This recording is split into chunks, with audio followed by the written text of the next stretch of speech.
MLC चुनाव के लिए नामांकन के आखिरी दिन एनडीए के सभी 9 उम्मीदवारों ने नामांकन का पर्चा दाखिल कर दिया। वहीं विपक्ष की ओर से आरजेडी के सुनील सिंह ने नॉमिनेशन किया, लेकिन इस नामांकन के दौरान एकजुटता नजर आई। एनडीए का शक्ति प्रदर्शन दिखा।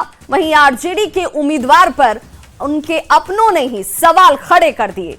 सबसे पहले बात एमएलसी के नॉमिनेशन में जुटे एनडीए की।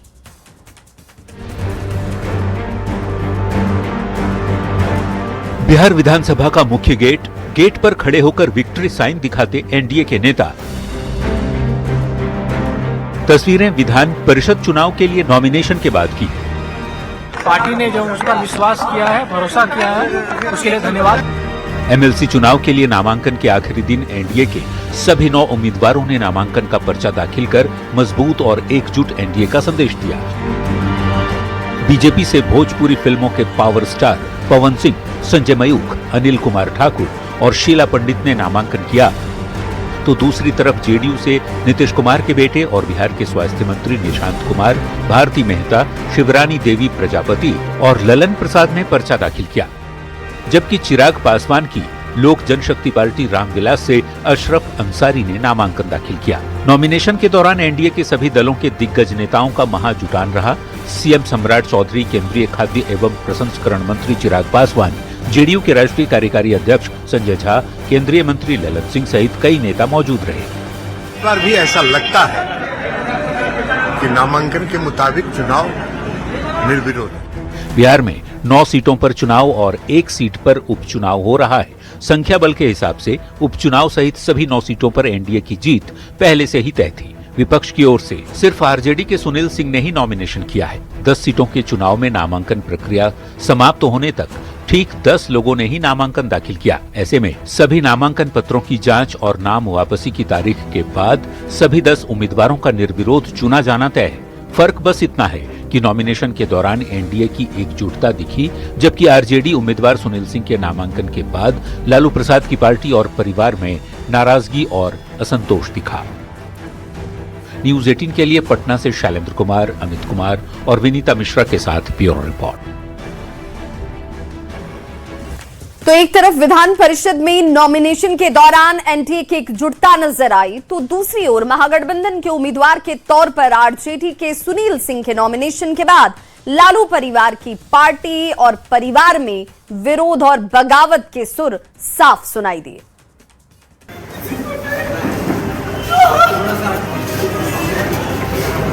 मैं 4 रात सो नहीं पाया। मैं आज राष्ट्रीय जनता दल के SC/ST प्रकोष्ठ के राष्ट्रीय अध्यक्ष से मैं आज इस्तीफा दे रहा हूं। आंखों में आंसू और भर्राए गले से अपनी बात रखते ये हैं पूर्व मंत्री और आरजेडी के नेता शिवचंद्र राम। इस प्रेस कॉन्फ्रेंस के पहले तक शिवचंद्र राम राष्ट्रीय जनता दल के SC/ST प्रकोष्ठ के अध्यक्ष भी थे, लेकिन अब उन्होंने आरजेडी के सभी पदों से इस्तीफा दे दिया है। और मैं आज राष्ट्रीय जनता दल के SC/ST प्रकोष्ठ के राष्ट्रीय अध्यक्ष से मैं आज इस्तीफा दे रहा हूं। शिवचंद्र राम ने पार्टी के शीर्ष नेतृत्व पर वादा खिलाफी का आरोप लगाया है कि हमारे साथ वादा खिलाफी की गई। सुनील सिंह को आरजेडी से एमएलसी उम्मीदवार बनाए जाने से लालू प्रसाद की पार्टी और परिवार दोनों में बगावत के सुर उठने लगे हैं। शिवचंद्र राम के इस्तीफा देने से पहले ही पिता लालू प्रसाद को किडनी डोनेट करने वाली उनकी बेटी रोहिणी आचार्य ने सोशल मीडिया पर पोस्ट लिखकर नाराजगी जता चुकी है। गुटबाजी, भीतरघात, विश्वासघात, मक्कारी जिसकी फितरत, विरोधियों से जिसकी मिलीभगत, नजदीकियों की बात बताकर उगाही, वसूली करना जिसका धंधा, जो अपनी झूठी धौंस जताने के लिए पार्टी कार्यालय में पार्टी के कार्यकर्ताओं, पदाधिकारियों को सामने बिठाकर बहन बेटियों के बारे में ओछी अमर्यादित बातें करता, उसको कैसे उसके ही द्वारा उम्मीदवार बना दिया गया, जिसे सामाजिक न्याय की लड़ाई को आगे ले जाने, पार्टी की बेहतरी की जिम्मेदारी लालू जी ने सौंपी। समर्पित निष्ठावान कार्यकर्ताओं नेताओं का टोंटा पड़ गया क्या? ऐसे ही लोगों की वजह से वर्षों से मजबूती के साथ खड़े कार्यकर्ताओं समर्थकों में विक्षोभ असंतोष भी है और ऐसे ही लोगों की वजह से हुआ नुकसान भी दिख ही चुका है बीते वर्ष के नवंबर के महीने में। हालांकि सुनील सिंह ये कहकर बचने की कोशिश करते दिखे कि वो रोहिणी आचार्य की बहुत इज्जत करते हैं, वो पार्टी की नेता हैं और उनका सम्मान है। उनके प्रति मेरा पूरा सम्मान है, रोहिणी जी के प्रति मेरा पूरा सम्मान है। अब सुनील सिंह भले ही रोहिणी की नाराजगी पर गोलमोल जवाब देकर बचने की कोशिश करें, विरोधियों को तो निशाना साधने का मौका मिल ही गया है।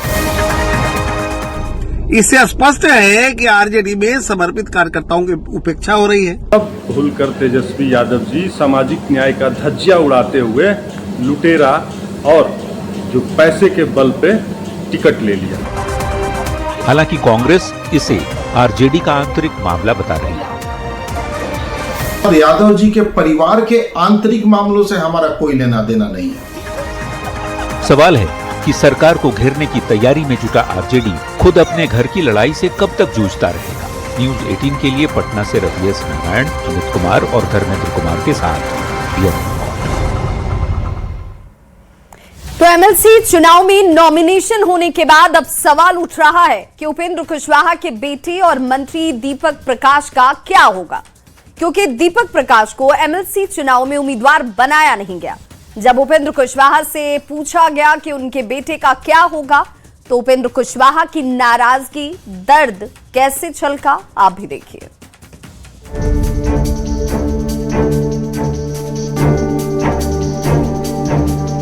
अरे मंत्री जब तक एनडीए के नेता सब लोगों ने मिलकर बनाया है, जब तक के लिए बनाया बने रहेगा।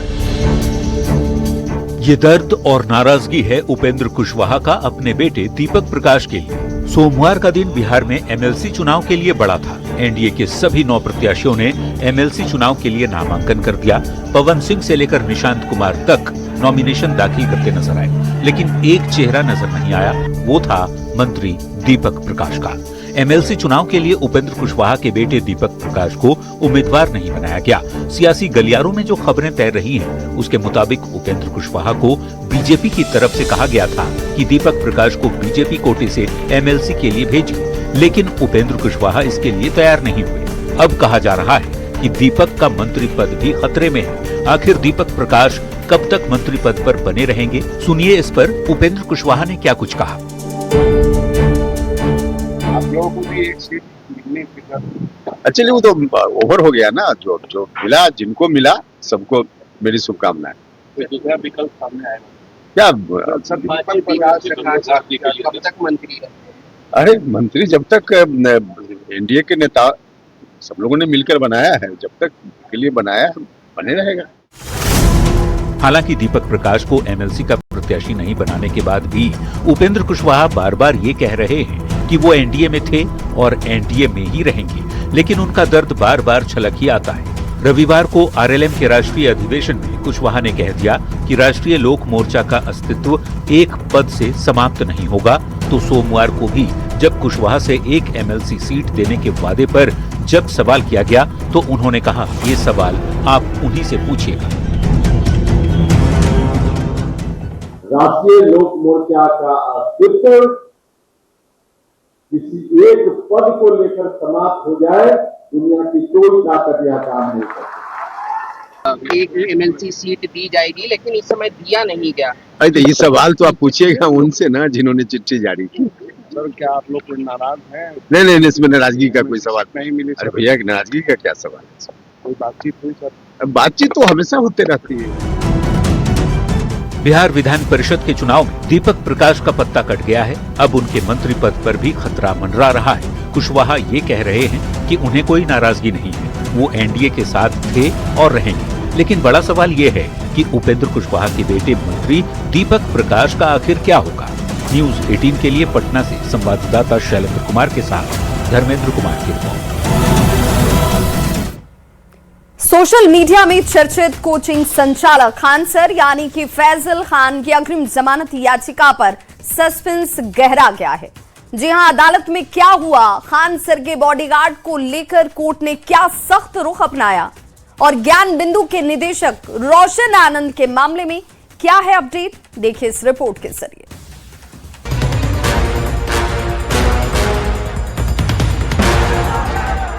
YouTube से ख्याति पाने वाले मशहूर खान सर की मुश्किलें अब कम होने का नाम नहीं ले रही। कोर्ट के चक्कर और कानूनी दाव पेश के बीच खान सर की अग्रिम जमानत याचिका पर अदालत में सुनवाई टल गई। हालांकि इस मामले में अगले दिन सुनवाई होनी तय है, जिस पर सबकी नजरें टिकी हुई है।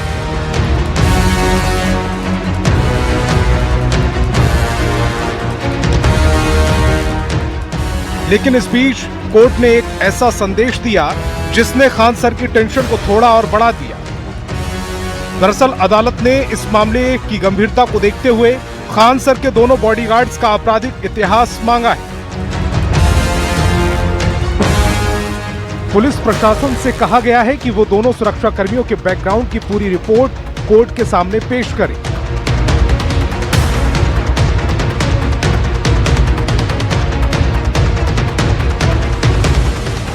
एक तरफ जहां खान सर के मामले में मुश्किलें लगातार बढ़ती जा रही हैं, वहीं दूसरी तरफ ज्ञान बिंदु कोचिंग के निदेशक रोशन आनंद के मामले में भी गहमा गहमी तेज है। अदालत ने दोनों पक्षों की दलीलें सुनने के बाद रोशन आनंद की याचिका पर अपना फैसला सुरक्षित रख लिया है, यानी अब केवल आदेश सुनाया जाना बाकी है, जो ये तय करेगा कि उन्हें राहत मिलेगी या उनकी भी मुश्किलें और बढ़ेंगी।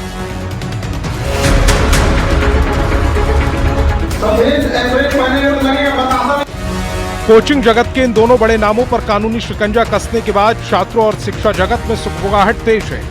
अब हर किसी को इंतजार है होने वाली सुनवाई का। क्या खान सर को अग्रिम जमानत मिलकर राहत मिलेगी या फिर कोर्ट का रुख कुछ और होगा? क्या रोशन आनंद को जमानत मिलेगी या उन्हें अभी जेल की चक्की पीसनी पड़ेगी? संवाददाता धर्मेंद्र कुमार की रिपोर्ट। जो खान सर के ऊपर गिरफ्तारी की तलवार है वो लगातार लटकी रही है। खान सर की तलाश पुलिस भी कर रही है और कई मामलों में खान सर की मुश्किलें लगातार बढ़ती जा रही है। न्यूज़ 18 के लिए पटना से धर्मेंद्र कुमार। और चलिए अब बात करेंगे एक ऐसी खबर की जो आपको भी सोचने पर मजबूर कर देगी कि आखिर कोल्ड ड्रिंक को लेकर कोई किसी को इतना कैसे पीट सकता है। लेकिन बेगूसराय में कुछ ऐसा ही हुआ। होटल में उधार में कोल्ड ड्रिंक नहीं देने पर दो युवकों ने होटल के मालिक और कर्मचारियों की जमकर धुनाई कर दी।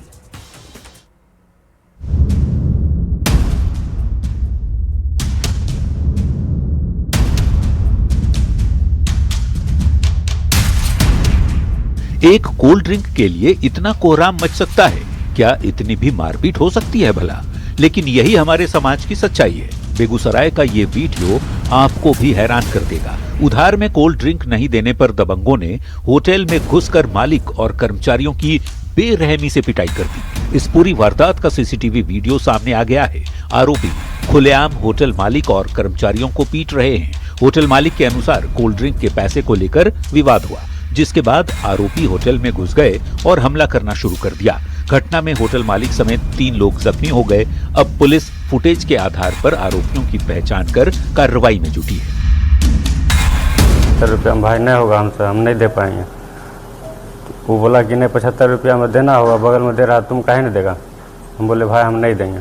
बस एक थाप मार दिया, एक थाप मारा था, हम भी एक थाप मार दिए। मारने के बाद जो है करीब वो फ़ोन किया 20-25 गो लड़का से, एकाएक आया, पूरा एकदम सबको तोड़ना चालू कर दिया। गुप्ता जी लाइन होटल राजधानी सब्जी मंडी के पास में है, राजेश कुमार। हम किसी को पहचानते हैं न। जिस होटल में कोल्ड ड्रिंक को लेकर बवाल हुआ, उस कोल्ड ड्रिंक की कीमत 85 रुपये थी। आरोपी केवल 75 रुपये दे रहा था। होटल संचालक ने पूरे पैसे की मांग की और उधार देने से इनकार कर दिया। इसके बाद मामला भड़क गया। फिर दोनों युवक होटल के भीतर घुस गए और मारपीट शुरू कर दी। लेकिन बड़ा सवाल यही है कि आखिर एक कोल्ड ड्रिंक के लिए हम मरने मारने पर उतारू क्यों हो जाते? क्या कोल्ड ड्रिंक के लिए इतना कोहराम मचाना जरूरी था? न्यूज़ 18 के लिए बेगूसराय से संतोष कुमार की रिपोर्ट। खबर बेतिया से, जहां मंझौलिया में धनौती नदी पर बना करीब 35 साल पुराना पुल अचानक से ध्वस्त हो गया। पुल टूटने के बाद आधा दर्जन पंचायतों का संपर्क इस वक्त टूट चुका है। 35 साल पुराना ये पुल है जो कि अचानक से ध्वस्त हो गया और पुल का लगभग 10 फीट हिस्सा नदी में समा जाने की वजह से देखिए पंडितपुर समेत करमुआ, पूर्वी चंपारण जाने वाले प्रमुख मार्ग अब पूरी तरीके से बाधित हैं। पुल ध्वस्त होने के बाद से क्षेत्र के लोगों को अब आवागमन में भारी कठिनाइयों का सामना करना पड़ रहा है। किसानों की बात करें, छात्रों, मरीज और व्यापारी सभी इस वक्त परेशान हैं। ग्रामीणों का यह भी आरोप है कि पुल पिछले 6 महीने से जर्जर स्थिति में था और इसकी मरम्मत को लेकर कई बार प्रशासन से शिकायत भी की गई, लेकिन कोई ठोस कार्रवाई नहीं हुई। लोगों ने जल्द से जल्द वैकल्पिक व्यवस्था और नए पुल के निर्माण की मांग रखी है।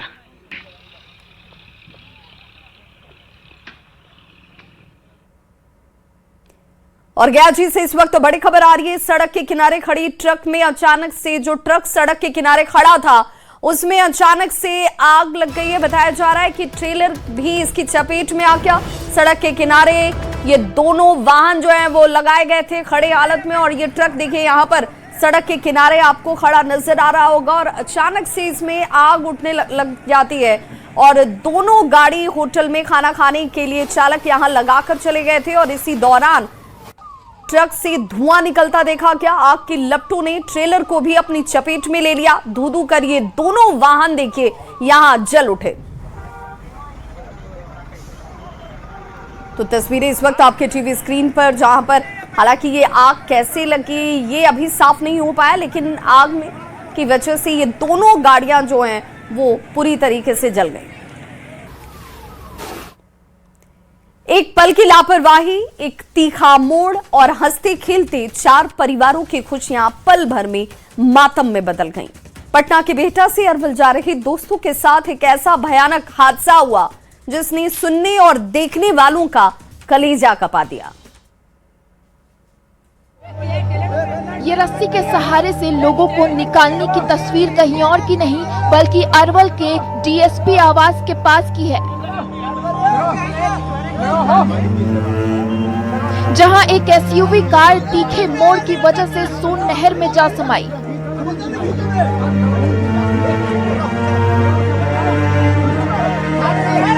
सोन नहर का बहता पानी अपने आगोश में 4 जिंदगियों को लील गया। किसे पता था कि पटना के अम्हारा गांव से अरवल के लिए निकला ये सफर आखिरी सफर बन जाएगा। अपनों से मिलकर हंसते मुस्कुराते हुए ये लोग कार से वापस लौट रहे थे। सफर कट रहा था, बातें हो रही थी, लेकिन बिहटा थाना इलाके के पास आए एक तीखे मोड़ ने सब कुछ खत्म कर दिया। अंधेरे और रफ्तार के बीच वो शार्प टर्न जिसे कार सवार समझ नहीं पाए। गाड़ी अनियंत्रित हुई और सीधे जा गिरी गहरी सोन नहर में। कार का पानी में गिरना और फिर चारों तरफ चीख पुकार मच जाना। मौत और जिंदगी के बीच चंद मिनटों का फासला था। गाड़ी के दरवाजे बंद थे, पानी अंदर भर रहा था और दम घुटने लगा था। अफसोस कुदरत को कुछ और ही मंजूर था। जब तक मदद पहुंचती, पानी के उस क्रूर पहरे ने चारों लोगों का दम घोट दिया था। हालांकि इस मौत के तांडव के बीच मौत को मात देकर एक शख्स को सुरक्षित बाहर निकाल लिया गया। ये तस्वीरें गवाह हैं उस बेबसी की जहां इंसान सब कुछ जानते हुए कुछ नहीं कर पाता। एक तीखा मोड़, 4 मौतें और पीछे छूट गए परिवारों का कभी न खत्म होने वाला रोना। न्यूज़ 18 के लिए अरवल से अनिरुद्ध कुमार और ब्यूरो रिपोर्ट।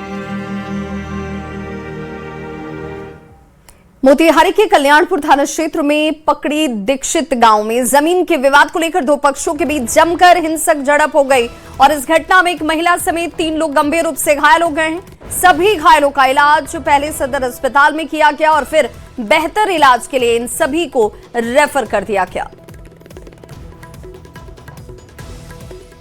बाढ़ अनुमंडल के सुदूर टाल क्षेत्र के महाने नदी पर बन रहे चेक डैम का ग्रामीणों ने जमकर विरोध किया है और निर्माण कार्य को पूरी तरीके से बंद करवा दिया गया। लगभग 100 करोड़ रुपए से अधिक की भारी भरकम लागत से लघु जल संसाधन विभाग की तरफ से इस डैम का निर्माण कराया जा रहा था। ग्रामीणों का यह भी आरोप है कि निर्माण कार्य में बड़े पैमाने पर धांधली और बेहद घटिया सामग्री का इस्तेमाल किया जा रहा है।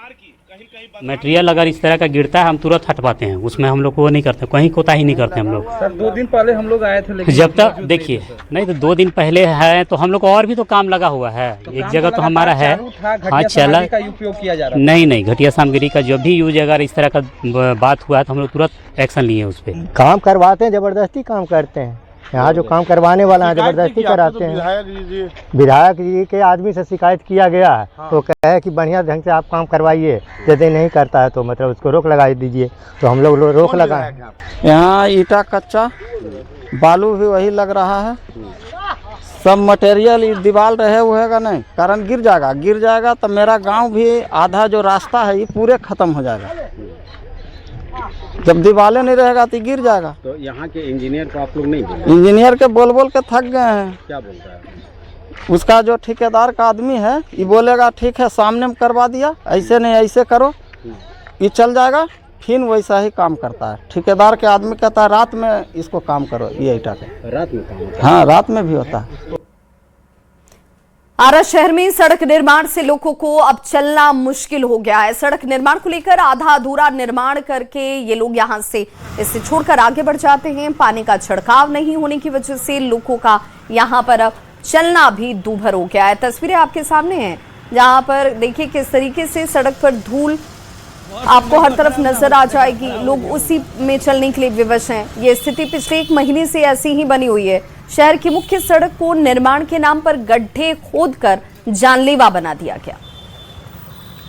जिले में आरा शहर के सड़कों को दुरुस्त करने के लिए सभी सड़कों को पूरी तरह से उखाड़ दिया गया है, यानी उसका निर्माण कार्य चल रहा है। देखिए ये आरा रेलवे स्टेशन से बक्सर की ओर जाने वाली मुख्य सड़क है, जहाँ की इस सड़क का निर्माण कार्य चल रहा है, लेकिन जो सड़कों पर धूल उड़ रहा है उसको लेकर के कोई व्यापक इंतजाम नहीं किया गया है, जिसके कारण आम लोगों को काफी परेशानी का सामना करना पड़ रहा है। देखिए ये किस तरह से सड़कों पर धूल उड़ रहा है और इसी रास्ते से हजारों लोग आने जाने को मजबूर हैं। भैया ये बताइए कितना परेशानी हो रहा है? बहुत परेशानी हो रहा है यहाँ पे। रोड कोड़ देने के कारण धूल बहुत उड़ रहा है। हाँ। हम लोग पानी भी नहीं गिराता है इस पर? नहीं, पानी कहाँ गिर रहा है। हाँ। बहुत सा दिक्कत है। देखिए हम लोग तो मेडिकल में काम करते हैं, मेडिकल में रहना एकदम मुश्किल हो जाता है।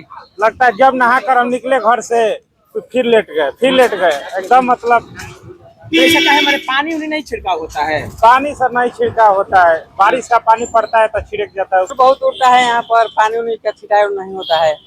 सरकार से यही कहना है। आप लोग मतलब कहीं इसको लेकर के ठेकेदार को या फिर जिला प्रशासन को कहे नहीं कि बड़ी परेशानी हो रही है? प्रशासन से कहने पर क्या होगा, कुछ नहीं होगा। कुछ किस तरह से लोगों की जो परेशानी है वो सामने खड़ी है और लोग इसको लेकर के काफी परेशान है। उनका साफ तौर पर कहना है कि जल्द से जल्द इसका निर्माण कार्य पूरा किया जा सके ताकि लोगों को परेशानी से बचाया जा सके। चंदन कुमार, न्यूज़ 18 भोजपुर। और बड़ी खबर इस वक्त पटना से आ रही है। सम्राट कैबिनेट की बैठक में 25 एजेंडों पर मोहर लगाई गई है। विकसित भारत रोजगार एवं आजीविका गारंटी मिशन जी राम जी योजना को स्वीकृति दी गई है।